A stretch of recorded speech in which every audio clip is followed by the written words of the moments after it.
Jésus donc leur dit, quand vous aurez élevé le Fils de l'homme, alors vous connaîtrez ce que je suis. Et que je ne fais rien de moi-même, mais que je parle selon ce que le Père m'a enseigné. Celui qui m'a envoyé est avec moi. Il ne m'a pas laissé seul, parce que je fais toujours ce qui lui est agréable.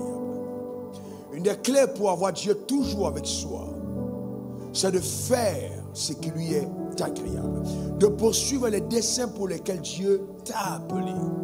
La faveur de Dieu se multipliera sur le chemin de ta destinée quand tu poursuis l'accomplissement de ses desseins, quand tu vis pour honorer ton Créateur. Cependant, dans le monde naturel, le monde physique, notre maturité s'exprime par notre capacité à être indépendant de nos parents. C'est-à-dire, quand nous sommes petits, nous sommes dépendants de nos parents. Et plus nous grandissons, nous prenons notre indépendance. Nous sortons de la maison, nous allons prendre notre propre maison. Nous ne dépendons plus de l'argent de notre père parce que nous avons grandi. Mais il ne faudrait pas que le monde naturel vienne corrompre notre vie spirituelle. Dans le monde spirituel, c'est totalement l'inverse. Plus on grandit, plus on est dépendant de Dieu. Jésus dit, je ne fais rien sans avoir écouté mon Père. La dépendance totale. L'indépendance dans le royaume des cieux est un signe de rébellion. L'indépendance dans le royaume des cieux est un signe de rébellion. La dépendance est un signe de loyauté. La femme ne doit pas être indépendante de son mari.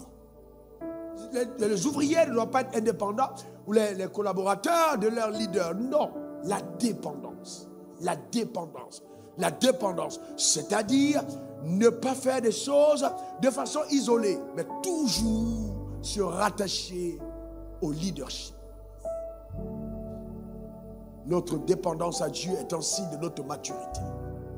Et en tant que croyant, ne vous dites pas, je sais prêcher, je sais enseigner, je sais faire ci, je sais faire ça, je peux maintenant le faire. Attention, il faut être dépendant de Dieu. D'ailleurs, Romains 8, verset 14 dit, seuls ceux qui sont conduits par l'Esprit de Dieu sont fils de Dieu. La dépendance.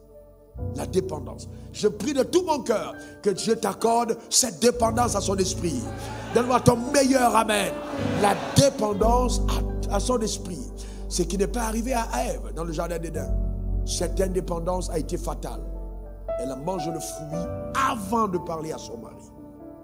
Dans la dépendance, elle aurait parlé à son mari avant de manger. Quelqu'un dira, mais c'est pas possible, moi aussi j'ai été béni par Dieu, à moins moment que toi, pourquoi est-ce que je dois me référer à toi avant de manger? C'est lui le leader. La dépendance. Que ceux qui ont les oreilles pour entendre, entendent ce que l'Esprit est en train de nous dire. Que Dieu nous aide à avoir l'esprit dépendant de lui. Donne-moi ton meilleur amen. Dis encore amen.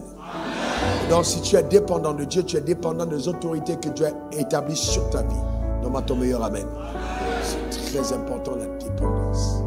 C'est très important. Ce n'est pas la brimade. Quelqu'un amen, j'ai grandi. Mais non.